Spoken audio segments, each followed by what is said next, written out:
If your retirement savings will last, the market's ups and downs can keep you guessing, especially if you're approaching retirement or considering it. Hi, I'm Edward Jones Financial Advisor Lee Colvin. If you have more questions than answers about what's next, let's work together to help ensure you're prepared for your journey. Stop by our office in the Public Shopping Center on South Rutherford Boulevard or give us a call at 615-907-7056. Edward Jones, Making Sense of Investing, member SIPC. While retinitis pigmentosa takes Mark's vision, his family gives him hope, whether at the family business or at home with his wife and sons. He knows he's not fighting alone. For 50 years, the Foundation Fighting Blindness has funded research into treatments and cures for blinding retinal diseases, providing hope to people with vision loss. And for Mark, winning the fight means being there for his family. The Foundation Fighting Blindness. Together, we're winning. Help us end blinding diseases at fightingblindness.org. It's All That's News with Matt Lane on News Radio WGNS. The News Watch continues with an update from CBS News next. Portions of our programming have been pre-recorded. The Good Neighbor Network, WGNS Murfreesboro, W270AF Murfreesboro, W263AI Murfreesboro, Smyrna. This is CBS News on the Hour, your home for original reporting.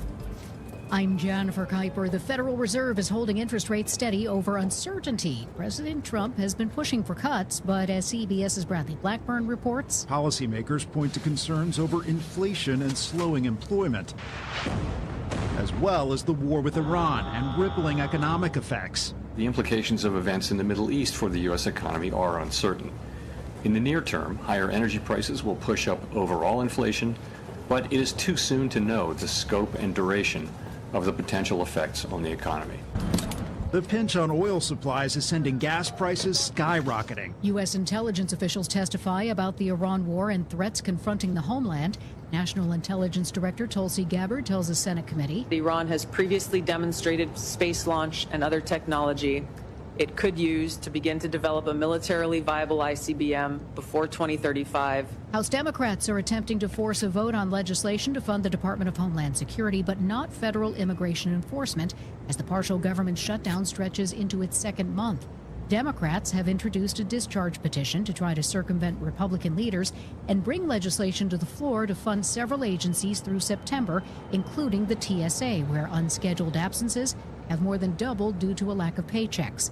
New York City travelers are arriving 3 to 4 hours ahead of scheduled flights. I travel a lot, and I'm trying not to travel, so definitely it has affected how I'm traveling. President Trump stopped by Dover Air Force Base today. CBS's Linda Kenyon reports from the White House. The dignified transfer of remains is a solemn ceremony meant to honor fallen members of the military. This is the second dignified transfer President Trump has attended since Operation Epic Fury began on February 28th. The ceremony, which was private at the request of the families, honored 6 members killed when their KC-135 refueling aircraft crashed in midair over Iraq. The death toll from the war is now at least 23. Another 200 service members have been injured in the conflict. Linda Kenyon, CBS News, the White House. It's not even spring yet, and a major heat event is underway in the western United States. Meteorologist Craig Allen. We have alerts for this extreme heat that start up around the Santa Rosa, Napa area of California, down through San Francisco, including the city itself, San Jose to Atascadero, and then we start working down closer towards the LA area. Santa Maria is included in this heat alert. That's a heat advisory for Santa Maria, but inland across the deserts, it is an extreme heat warning. The Dow fell 768 points today. This is CBS News. Every Sunday, moderator Margaret Brennan goes face-to-face with top leaders to make you better informed. Face the Nation, Sunday on CBS and streaming on Paramount. Carpal tunnel syndrome, heart failure that doesn't improve with common medicines. These are some signs and symptoms associated with ATTR-CM, or the cardiomyopathy of ATTR amyloidosis, a serious heart condition with symptoms that get worse over time. Amvuttra, vutrisiran, is a prescription medicine given by a healthcare provider that treats ATTR-CM in adults to reduce heart-related death, hospital stays, and urgent visits. In a clinical study, Amvuttra was proven to help people live longer and have fewer heart-related hospital stays and urgent visits over 3 years compared to placebo. Amvuttra lowers the amount of vitamin A in your blood, which can affect vision. Other side effects include pain in the arms or legs, pain in the joints, and shortness of breath. These are not all the possible side effects of Amvuttra. For prescribing information, call 1-833-256-2748 or learn more at amvuttra.com. Ask your doctor about Amvuttra for ATTRCM. Good afternoon. It was a stone car up against a wall a few minutes ago. It was 24 eastbound near OHB through that section of Antioch. All that traffic eastbound now. Trying to get out into Murfreesboro, Rutherford County. Heavy right on. Schedule 65 north here. Just trying to get up past Goodlettsville as traffic increases even more over here. 40 east and west now with that volume. Trying to get past Fessler's. Hey, don't let a slipping transmission make things worse on your car and truck. Bring it to Amco Transmissions at 1621 West Main Street in Lebanon. I'm Commander Chuck. You're on time traffic. This is Pastor Nikki Ajapong, the lead pastor of Holy Hill Chapel in Murfreesboro. Hear our sermons on WGNS every Sunday night at 7:30. Our congregation is made up of a variety of nationalities. Visit holyhillchapeltn.org to hear our podcast. Rutherford weather. Faintly clear skies tonight with lows around 40. Sunshine mixed with clouds at times. Tomorrow, high temperatures reach up to 70. I'm WGNS meteorologist Eric Height. Right now, it's 51 degrees. We do it your way, Sir Pizza. Murfreesboro's favorite pizza is now hiring at all 3 locations. That's right. Join the Sir Pizza team. Just stop on in and ask for a manager. We're the Good Neighbor Network, FM 101.9 and AM 1450 Murfreesboro, FM 100.5 Smyrna, audio and video streaming at wgnsradio.com. From the first pitch to the final buzzer, this is where the conversation starts. All sports talk on WGNS and Big G TV, covering the Preps, MTSU, news from Tennessee and nationwide. Now, here's All Sports Talk on the Good Neighbor Network. Yes, it's that time once again. It's All Sports Talk on a Wednesday evening here in beautiful Murfreesboro, Tennessee. Dylan Simmons with you in the WGNS studio. This is the Good Neighbor Network, and this is All Sports Talk. Going to try to keep up as good of a voice as I can today because I have some sad news. I was sick over the weekend, and apparently sickness has been going around in the area.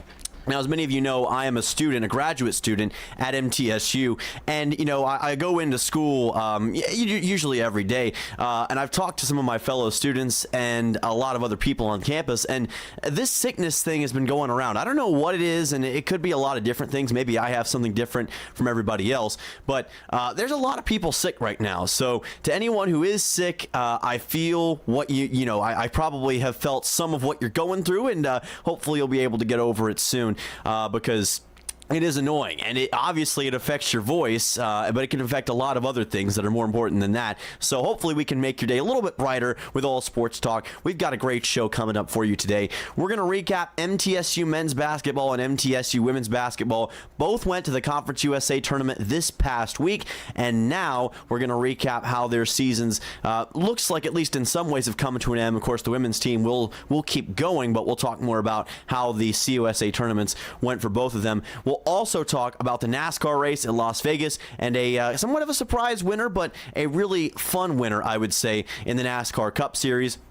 And finally, of course, March Madness is coming up starting, well, it's really already started with the first 4, but it officially gets going tomorrow. And for those watching on Big G TV, I've got my brackets right here. So we'll go over that a little bit later in the show. All right, so let's start with MTSU men's basketball. The Middle Tennessee men's basketball season, it looks like, has officially come to an end following a tough loss against Louisiana Tech in the CUSA tournament this past week. Now, this was a competitive game for the most part. We knew that this was going to feature a lot of scoring considering what we saw from these two teams other times that they played each other this season. They'd already played twice, both times in January, and interestingly enough, both times they played were within kind of a couple weeks of each other. So they played kind of earlier on in the CUSA slate than didn't see each other for a while, and that did add some intrigue for this upcoming matchup and how exactly everything was going to end up. So if you'll remember back to what we saw earlier this season, MTSU in their first game against Louisiana Tech back on January 2nd had a tremendous performance against the Bulldogs when Alec Oglesby and the whole team showed what they could accomplish in a 40-minute 3-minute time span. That was the game where Oglesby ended up having 8 3-pointers, and the team itself had a record 22 3-pointers in a single game. They completely blew Louisiana Tech out of the water and really separated themselves away from the competition. So it was a complete demolition job for the Blue Raiders. Trying to expect that kind of result again was asking for a lot, obviously. The second time around, it didn't happen. The game in Ruston was actually a lot closer than that. And this one, if I'm not mistaken, took place on January 16th. Very competitive all the way down to the wire. Both teams kind of traded blows back and forth. Very evenly contested, with Louisiana Tech winning this time 59-58. So coming into a neutral site game in Huntsville, if you're MTSU, I think, of course, you did feel pretty confident about your own abilities, considering we've already beaten this team once. We know what it takes to beat them. We can play good defense on them. We've shown that throughout the year. So we have what it takes to get the victory. We just have to go out there and perform. MTSU entered this game as the number 5 seed in Conference USA. Louisiana Tech, the number 4 seed in CUSA.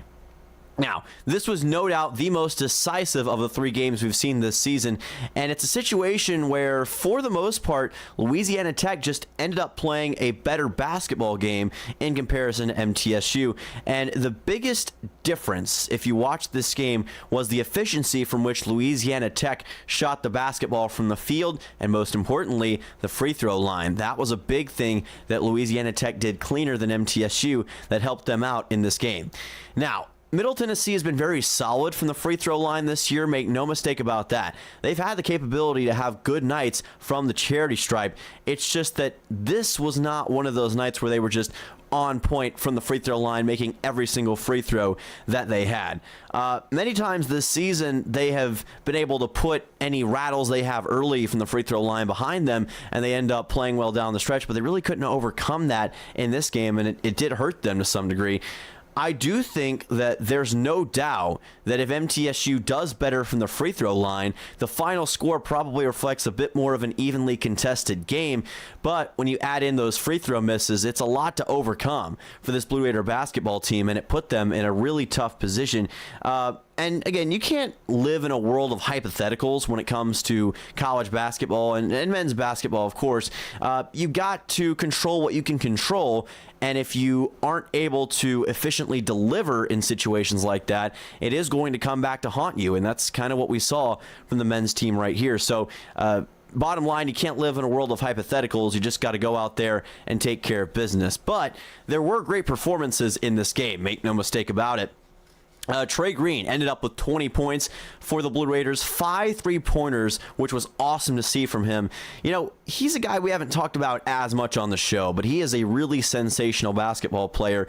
He's one guy that I think a lot of us have been waiting to catch fire late in the year. We've seen great stretches and great halves or, 3/4 of a game from him, but we were waiting for, I guess, a game where everything just fell into place. And it felt like this was the game where that happened. He really was on top of his stuff, knew what he wanted to do with the ball, knew where he wanted to shoot the ball, and took it to the Louisiana Tech defense. Couldn't do much to stop him. He ends up with a sensational 20-point performance. Like I said, he's shown great flashes all season long, but he really showed it in this Thursday night matchup against the Bulldogs, and that really impacted the momentum of the game. He was, I think, playing with an abundance of confidence, and it was easy to see from watching the contest. Now, Javin Carter was great in this game as well. He ends up going for 18 points. We'll talk more about him a little bit later on, but he did a great job of being a key piece for MTSU all game long. Now, Sean Smith also ended up with a solid 10-point performance, and he continued his stretch to end out the year.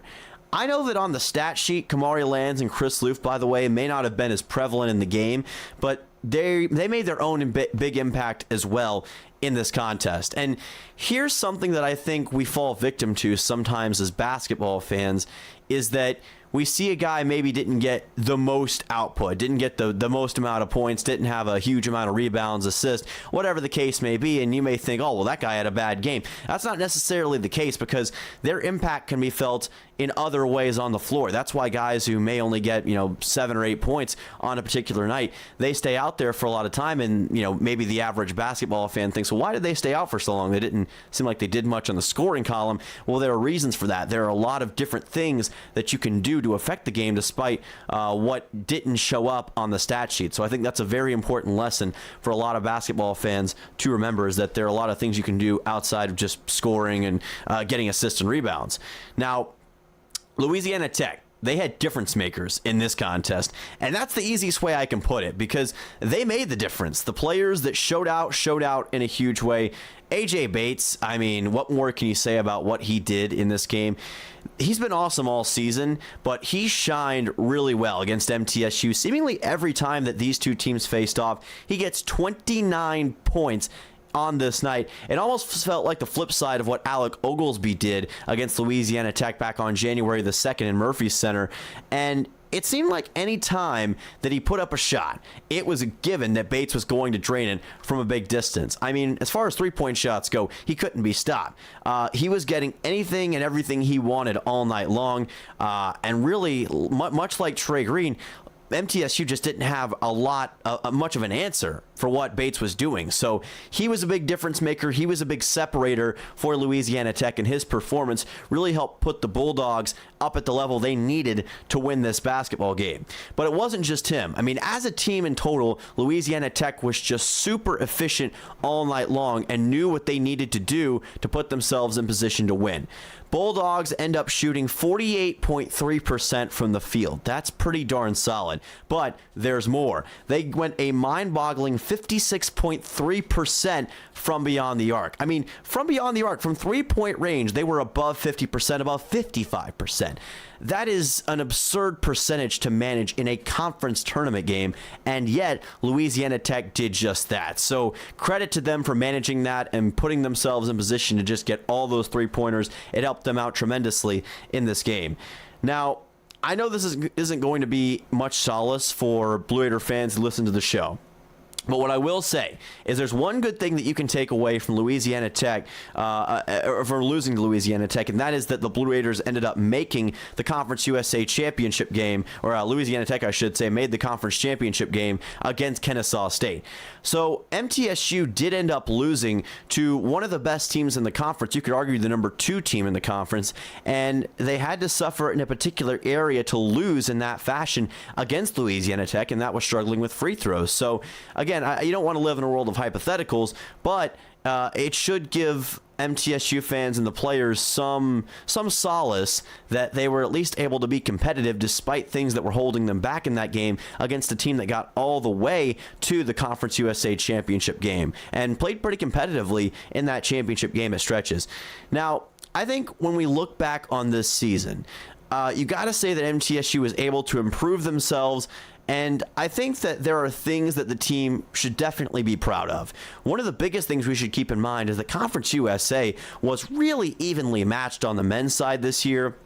There were many different teams that were in the race for those, I'd say 3 on down to probably about 8 or 9 seed. It was hard for anybody to really separate themselves from anybody else. I mean, outside of probably Liberty, I mean, who was undefeated for most of the year in conference play, nobody could really do that in the regular season. And newsflash, Liberty didn't even end up winning the conference championship. So that just goes to show you how chaotic it was. Even the conference tournament was full of all sorts of chaos. So MTSU was in a dogfight for most of the season with several other teams in the race for CUSA seeding. The fact that they ended up being a number 5 seed, to me, is pretty impressive in its own right. I mean, let's give them some credit, because if you'll remember, there were a lot of close games late in the year where MTSU could have lost, and they didn't. They stayed in it. They stayed believing. They stayed, in the mindset of, we're going to take care of business. We're going to beat these teams in these close games and come out clutch when it matters the most. So that should give us a pause for thought and make us think, well, MTSU did a pretty good job in those contests where it was close. So you also got to look at the roster. I mean, players like Javin Carter, Alec Oglesby, Trey Green showed a lot of improvement this year. And when you look at how they were playing to start the year to how they ended the year, to me, it's night and day. I mean, it's completely different from what we saw from them. It was such a dramatic difference in just a few months. And that does show that these players were getting some really nice development from the coaching staff. I think they did a tremendous job of getting them better, getting them believing, getting them more confident in themselves, and putting them in position to stand out as the season drew closer to an end. So you got to give credit to them for putting those players in the best possible position to show out in those games. Now, Kamari Lands and Torrey Alston, obviously they were the flag bearers. They kind of took control for MTSU in a lot of these games, helped to manage the roster really well. You got to give them credit for not just their development, but their consistency in their efforts night in and night out. It's great to have guys who can go out there and get you 20, 25 plus. Obviously, it's not going to be enough to win you a basketball game, but those guys at least put MTSU in position on a nightly basis to contend and be a team that can beat other tougher teams, quote unquote, in Conference USA and even across the country. I mean, we saw some really good teams face off against MTSU this season, teams like Houston, teams like Michigan that MTSU, at least for small stretches, was able to stay competitive against. So to me, a very, very impressive job by the MTSU men's basketball team in doing that. All that being said, you can't ignore the end of the season. Coming up short in CUSA, obviously not the end goal. Losing in the quarterfinals, obviously not the end goal for the Blue Raiders this year. And no doubt there will be things that will need to be worked on for MTSU. And I think anybody on that team, anybody on the staff would admit that that is the case. It's just a reality. And it's the way it is after every season. I mean, no team is perfect. Even the number one seeds, I mean, even the Dukes and Arizonas of the world, they're not in a perfect place. There are things they've got to get better at too. MTSU is no different in that.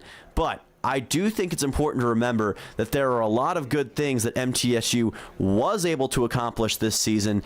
And I think we saw some positive strides at times with this program and with their momentum. So I just think it's important to balance how we look at the season.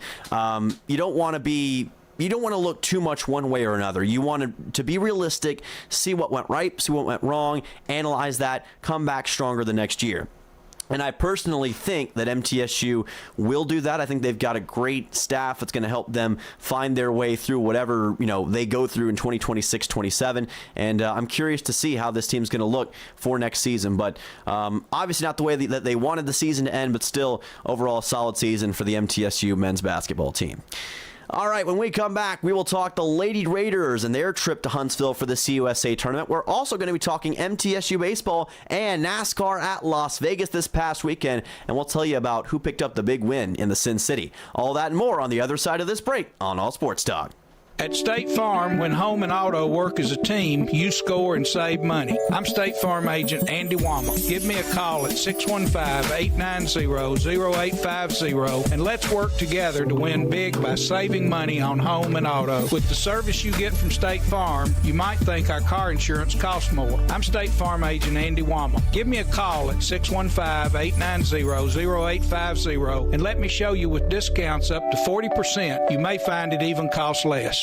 Roscoe Brown is this area's leading provider of home indoor air quality products and services. Back in 1940, Roscoe Brown started this family business with a goal of treating customers like family. Over 80 years later, that commitment continues. If you're new to town, ask Roscoe Brown to do a checkup on your HVAC and plumbing systems. It'll make a difference. Call Roscoe Brown and schedule a checkup today. Roscoe Brown. RoscoeBrown.com. Lace up your best kicks for a night of impact benefiting First Shot.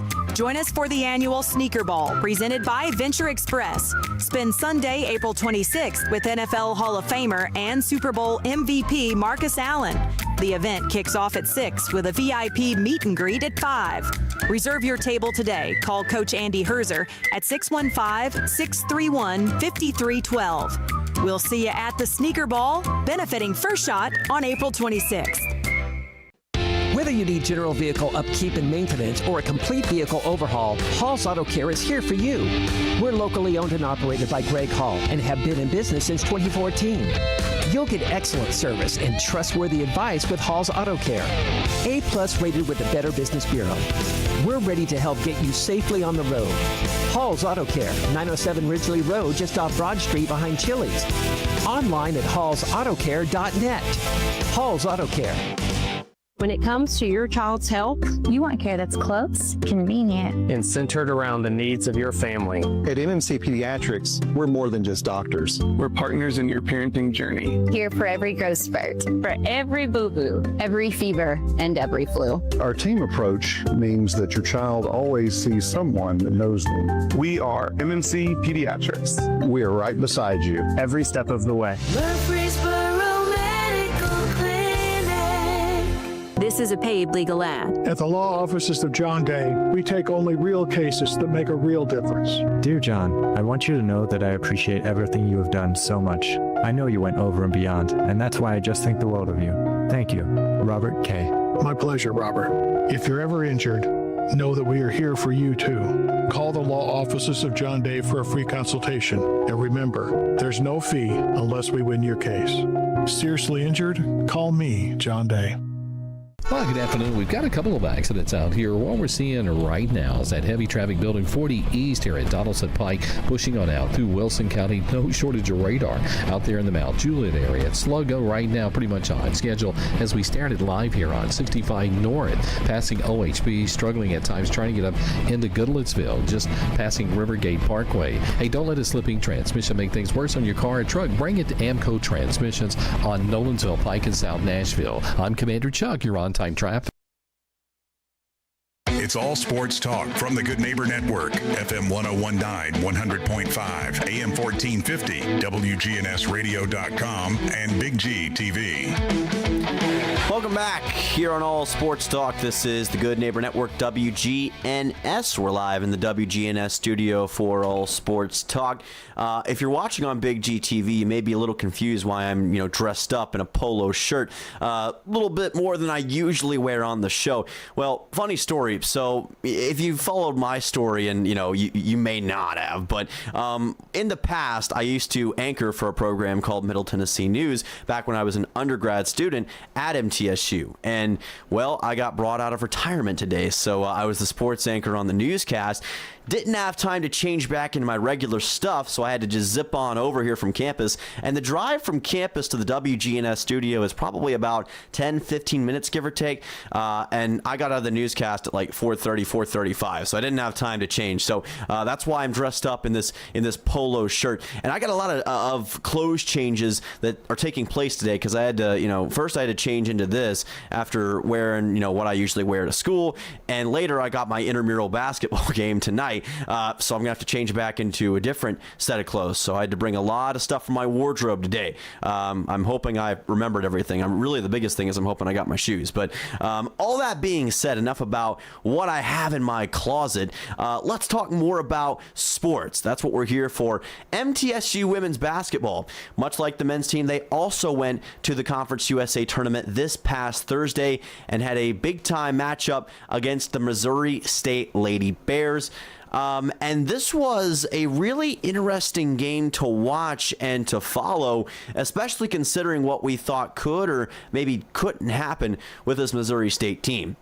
I gotta be honest, I was kind of shocked watching this game on ESPN Plus and listening to it on WGNS.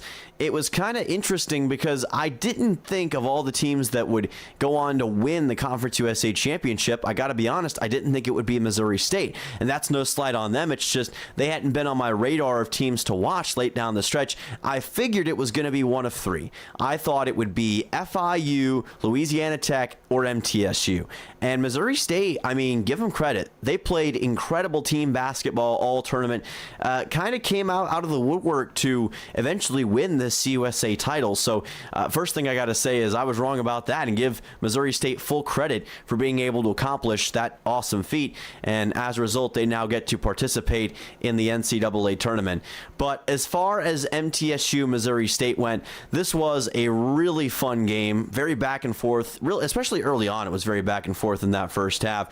But what amazed me is how Missouri State had the advantage, and there were, evenly contested moments, but how Missouri State jumped out in front and got the advantage considering what had happened just a few short days beforehand when these two teams faced off in the Murphy Center.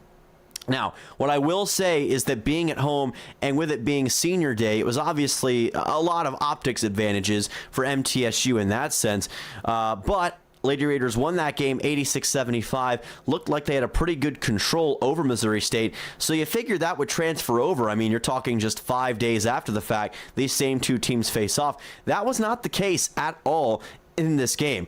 Lady Bears got it going early on. 20-13 lead over MTSU.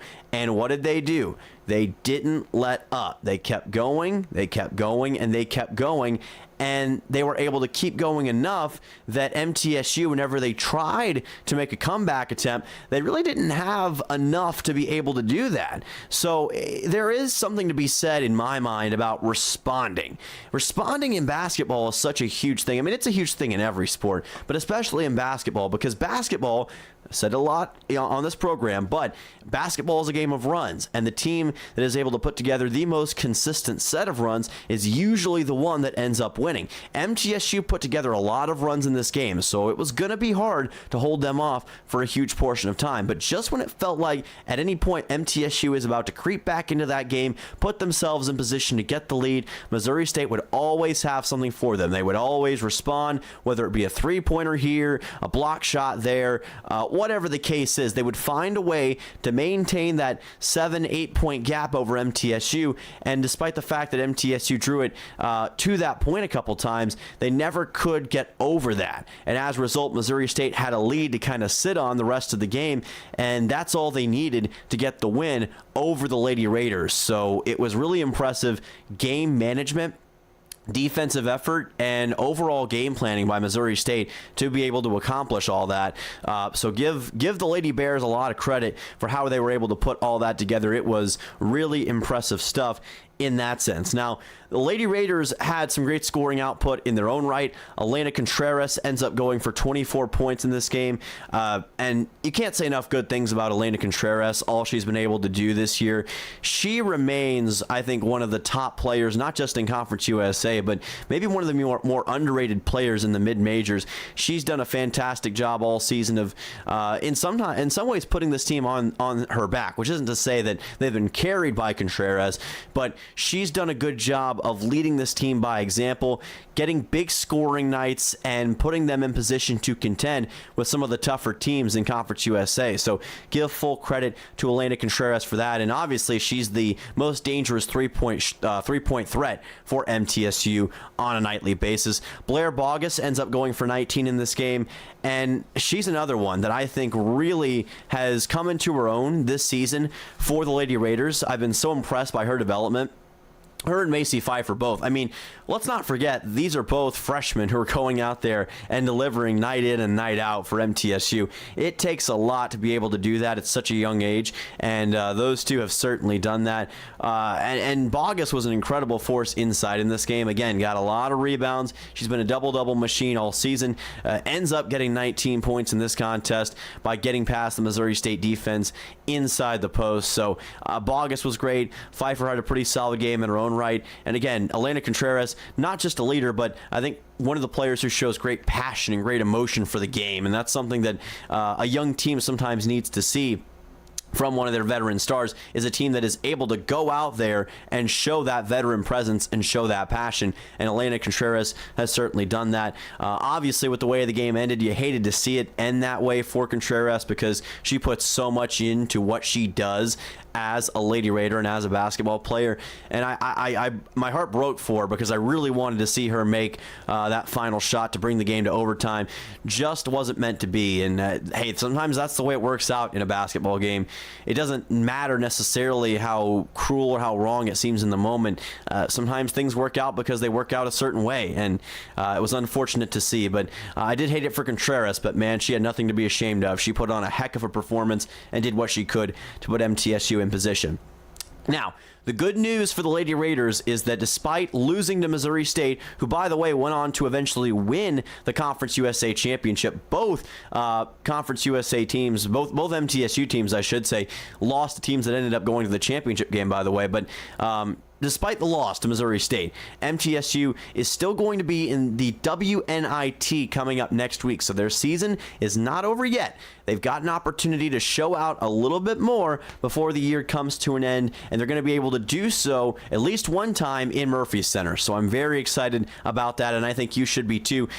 They will play against the winner of St. Bonaventure and Drexel, who were in a first-round matchup in the WNIT, and I'm sure you'll hear more about it from Chip Walters on the Blue Raider Insider Report later in the show. But that's going to be a really fascinating matchup no matter who ends up winning between St. Bonaventure and Drexel. But I am happy to see MTSU continue on with their season. It does feel like there's an unwritten chapter left in the year, and you didn't want to see it end the way it did in the Conference USA tournament. So I'm glad we get to see more of this team, and I'm excited to see what they do in the WNIT. And again, I think that game will be played either on the 22nd or 24th of March, which would be this next Sunday or Tuesday. So keep that in mind, and of course we'll make sure to report it right here on WGNS. And no matter what, best of luck to the Lady Raiders team on their quest in the WNIT.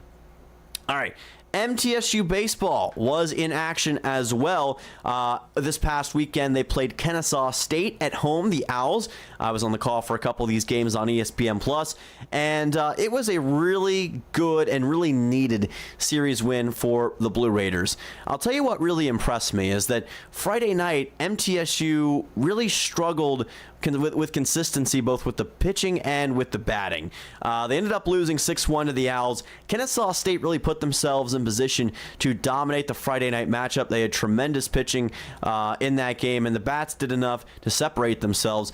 MTSU stranded a lot of runners on base, so the weekend did not get off to the best start by any means for the Blue Raider baseball team, but we've said a lot about this MTSU baseball team. They look at really hard circumstances. They look straight at adversity, and a lot of times they don't blink, and they didn't blink in this series against Kennesaw State. By the way, coming hot off the heels of a really disappointing series against UAB where they lost 2 games in one day on a walk-off, they didn't let that affect them in this series, their first conference series, the one that really truly matters in the grand scheme of things. They stuck with it.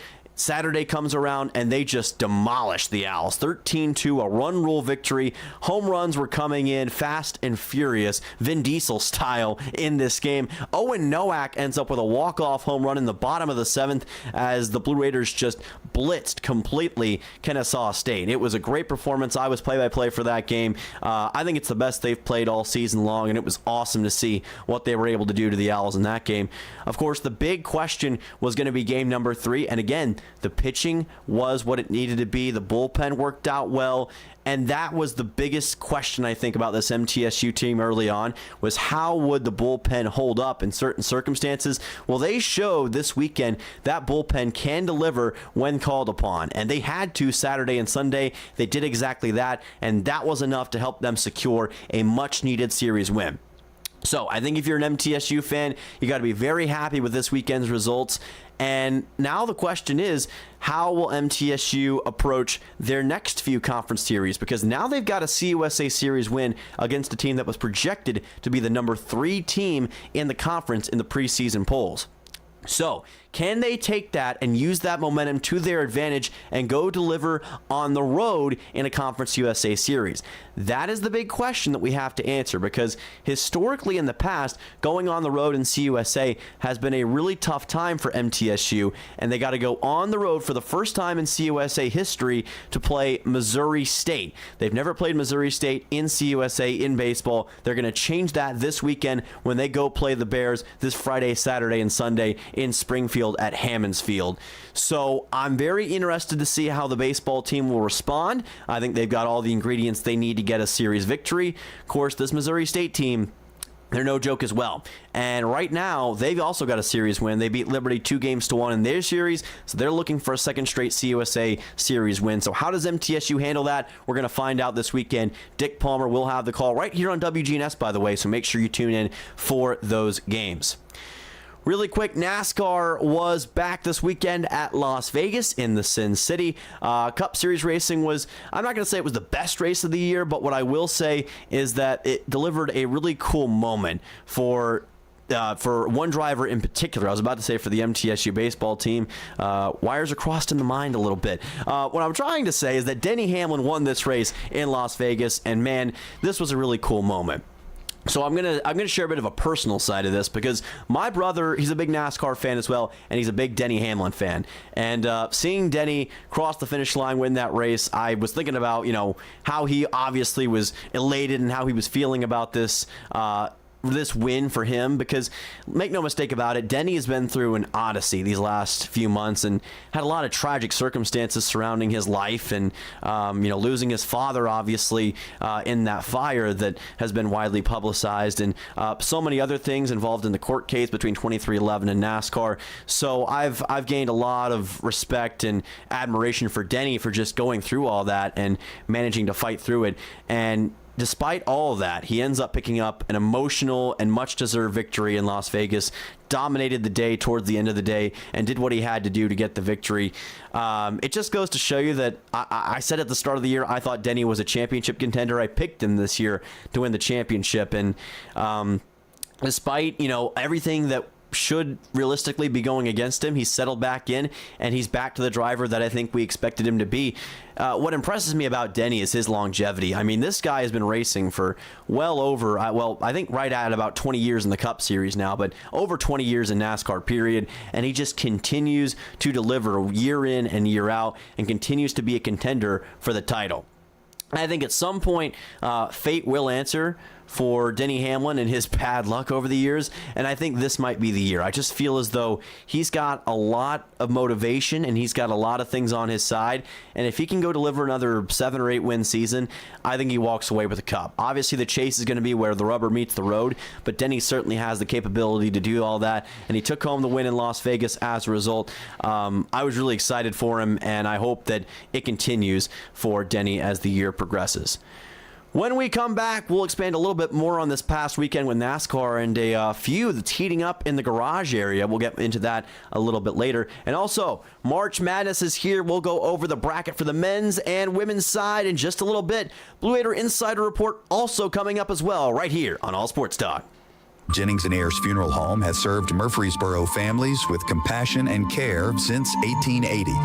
As a family-owned funeral home, we're committed to honoring every life with dignity through traditional services, cremation options, and pre-planning that gives you peace of mind. For over 140 years, we've been here when it matters most. Visit JenningsandAyers.com. Jennings & Ayers Funeral Home, honoring life and comforting families since 1880. Are you paying too much for home and auto insurance? Let the experienced professionals at My Team Insurance in Murfreesboro help. With decades of experience, their team provides superior customer service, low rates, and a clear understanding of your coverage needs. Whether it's home, auto, health, business, or life insurance, My Team Insurance makes protection simple and affordable. Visit myteaminsurance.com today. That's myteaminsurance.com. My Team Insurance, proud supporters of the Blue Raiders. This is Peter Demas, and our family is inviting your family to come eat with us at Demas's restaurant. The salmon is my favorite, and then we have a variation that's on a regular menu for the salmon imperial that has some Alfredo, some crab, some shrimp on it. But the salmon is fresh, and we cut it fresh, but all of our fish you can either get blackened or you can get it with a regular seasoned salt, and either way you do it is just out of this world. And I'm not a fish person, but I will eat it at Demas's all the time. Come eat with us at Demas's restaurant on Northwest Broad Street. The residents at Stones River Manor love the activities and the environment. They have everything. They have exercise class. The activity center has the Bible study that I like very much. Everyone is so friendly. They really want to make you happy here. Stones River Manor, serving the community since 1977. And you have the little thing around your neck that you can press a button if you need help right away. I feel very safe here.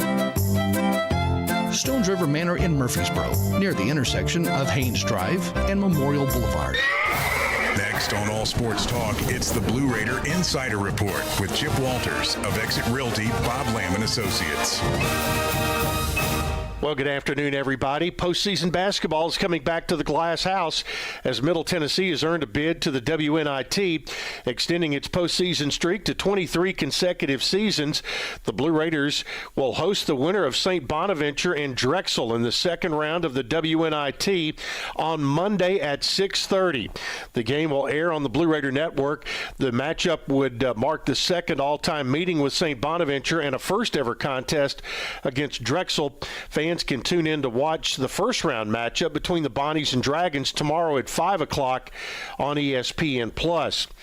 Middle Tennessee's streak of 23 consecutive postseason appearances includes 14 NCAA tournament bids, 7 WNIT appearances, and 1 WBIT selection. General admission tickets for the WNIT are $10 and can be purchased through the MTSU ticket office. All WNIT tickets are mobile, and fans are encouraged to purchase online in advance of game day to avoid delays entering Murphy Center. Parking will be available in the Greenland Drive lot for $5. MTSU students will receive free admission by presenting a current physical student ID card at the ticket office window, where they will be issued 1 complimentary game ticket. Men's tennis. Senior Kareem Al-Amin earned his first Conference USA Athlete of the Week honor of the season. That was announced by the league office. He was a winner in Middle Tennessee's match against South Florida and also in the Blue Raiders' win against Yale. Lady Raider tennis, Middle got a 4-1 victory over New Mexico State on Tuesday afternoon, earning their first Conference USA win of the season. Coming up next, Middle hits the road to Miami and will face FIU on Friday. That will be at 10 a.m. Blue Raider baseball dropped a midweek bout against Murray State 5-3 on a chilly Tuesday at Reese Smith Field. The second matchup of the year between the Blue Raiders and Racers was also the second between the two played in Murfreesboro due to ongoing field renovations at Murray's home field. The Blue Raiders got behind early and just could not catch up to Murray State, who did score 5 runs early, and that was good enough to hold on. Blue Raiders hit the road tomorrow. They will be playing Friday, Saturday, and Sunday up in Springfield, Missouri, as they take on the Missouri State Bears. You can hear all of those games on WGNS. And Middle Tennessee softball is on the road this afternoon playing at UT Martin. Well, where were you 10 years ago today? Well, a lot of you were in St. Louis to watch Middle Tennessee take on Michigan State. Hard to believe it's been 10 years ago, and we'll leave you today with the way that game counted down at the end, and the Blue Raiders shocked the world. Here's the countdown. Michigan State has the ball. Nairn with a long 3. The clock hits triple zeros, and lightning strikes again. Middle Tennessee knocks off second-seeded Michigan State, survive and advance. Not a lot of people believe, but the ones in blue believe. And they not only believe, but they made it come true. They led this game from start to finish. Michigan State never led in this game. Never led in the game. It was tied once. The Raiders win it by 9, 90-81. Middle Tennessee picks up their 4th ever NCAA tournament victory. They do it over Michigan State. And folks, it is the biggest win in Middle Tennessee basketball history. Your final score, Middle Tennessee 90, Michigan State 81. That's it for today, folks. We'll have another update tomorrow right here on the Big G, WGNS. It's all sports talk from the Good Neighbor Network, FM 1019, 100.5, AM 1450, wgnsradio.com, and Big G TV. Oh, that never gets old, listening to that bite of the MTSU men's basketball team defeating Michigan State 10 years ago today, which, I know I'm only 22, but that still makes me feel old thinking about the fact it's been that long. I do remember where I was. I was in middle school, if I'm not mistaken, back at that time. And even before I got to MTSU, I did follow the athletics program, and hearing that they won, it was a big shock. Of course, everybody was, losing their minds when it happened. And at the time, you could argue it was considered the biggest upset in March Madness history. So it was cool to get to experience that. And I'm glad it's still remembered as such so many years since. We'll get more into March Madness in particular later on. We'll have a bit of a bracket preview. Really quick, I wanted to follow up on what we were talking about before we went to break, and that is the NASCAR Cup Series being at Las Vegas. Obviously, Denny Hamlin did pick up the win for Joe Gibbs Racing, but there's also a little bit of an ongoing feud, it looks like, emerging in the garage area. Trackhouse and Daniel Suarez, more specifically Ross Chastain and Daniel Suarez, not too fond of each other. Ex-teammates, used to both be with Trackhouse. Of course, Suarez has since moved to Spire Motorsports and kind of had his ride, for lack of a better term, taken away by the rookie Connor Zilisch, my personal favorite NASCAR driver, but I'm going to try to keep my bias out of this. All I'm going to say about that situation is that it's unfortunate to see, because I think there are a lot of reasons to like Ross Chastain and Daniel Suarez.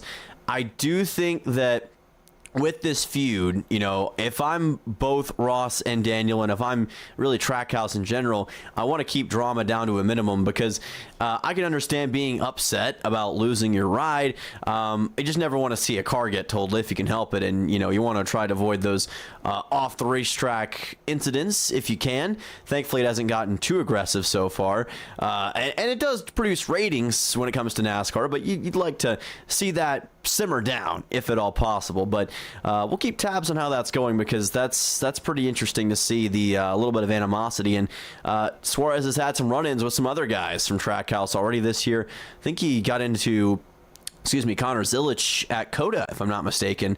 And I don't know if he's made contact with SVG, but there may have been something between him and Suarez at some point. So I'm curious. It's been a while since we've seen like one driver have an issue with an entire organization. I mean, Kyle Busch and RCR back in the day, like in 2011, I think, they had a bit of an ongoing rivalry. So we'll see how it ends up. Hopefully it doesn't escalate to those standards, if you remember how that feud went.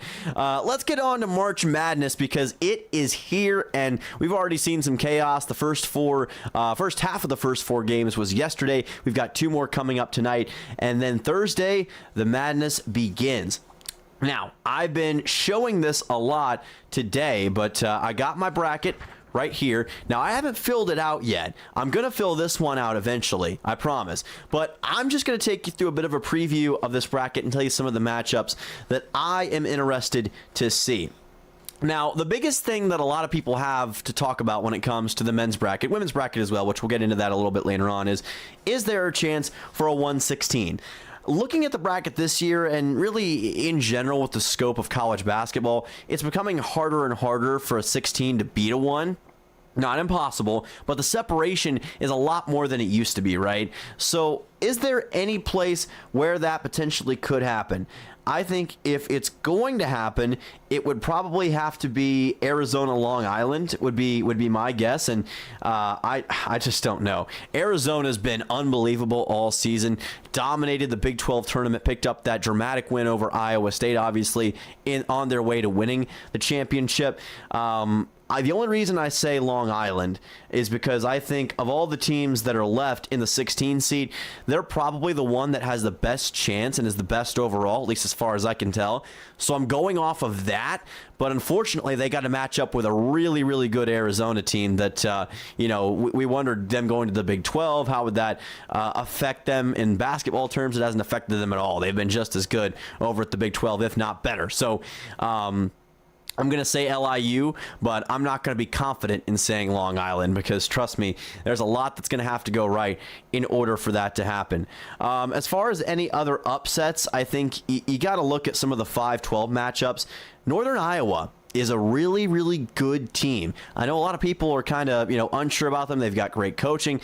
St. John's has been kind of put in a bad spot despite winning the Big East and beating UConn twice, which I think those were their only two ranked wins of the season.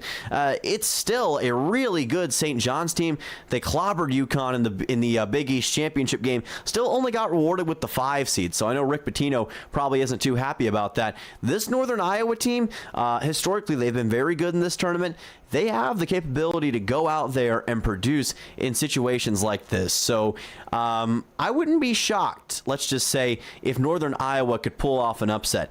Cal Baptist as well.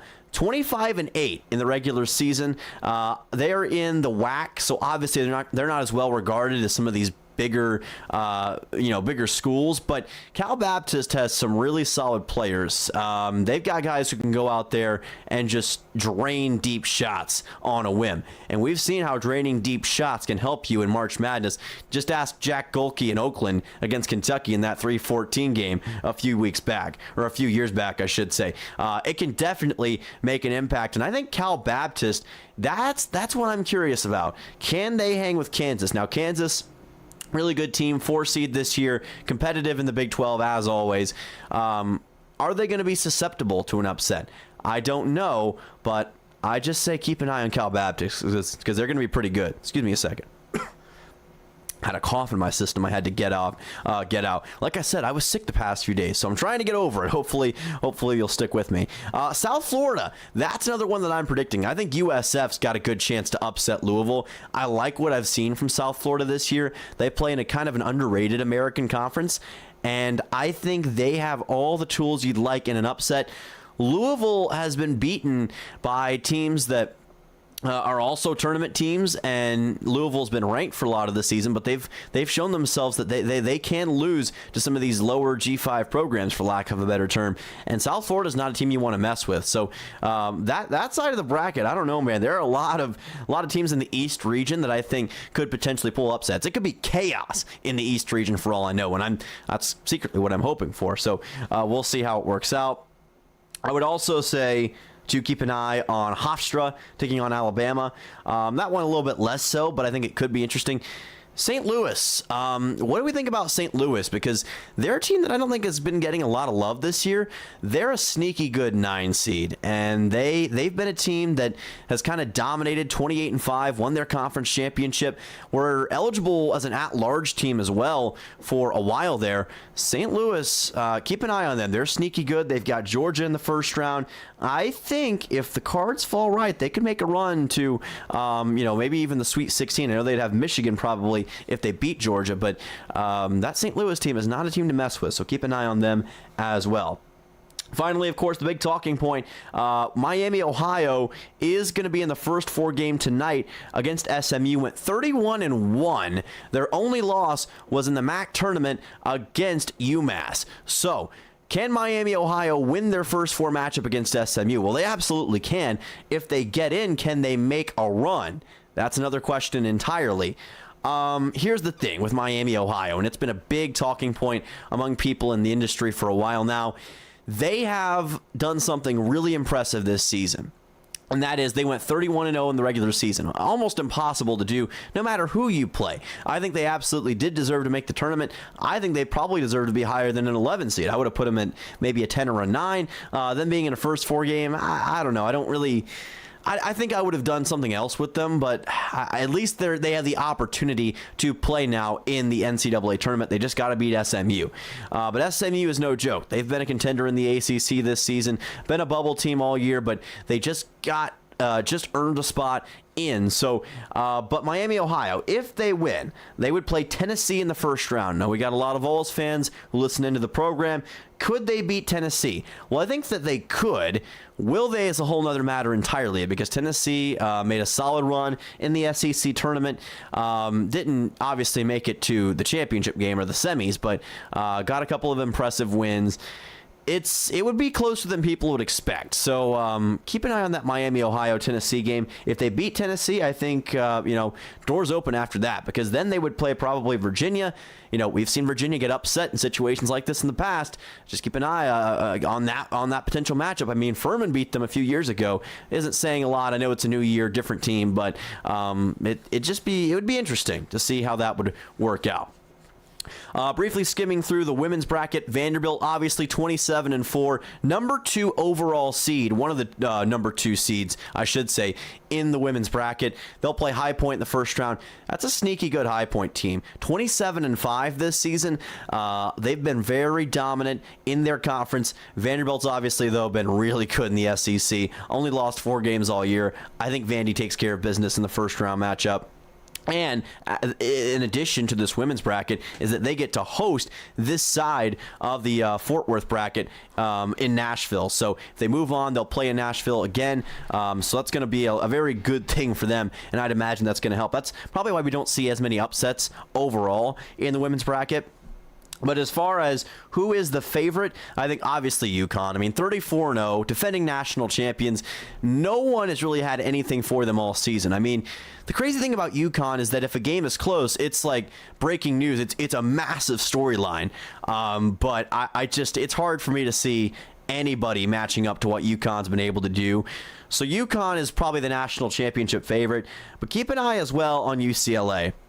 31-1, another team that's just been ultra dominant in the Big Ten, and I think UCLA and UConn would be a fantastic national championship game if it comes down to that. Will it? I don't know. But that would be my pick right now. And if it gets to that, boy, it's going to be a lot of fun to watch.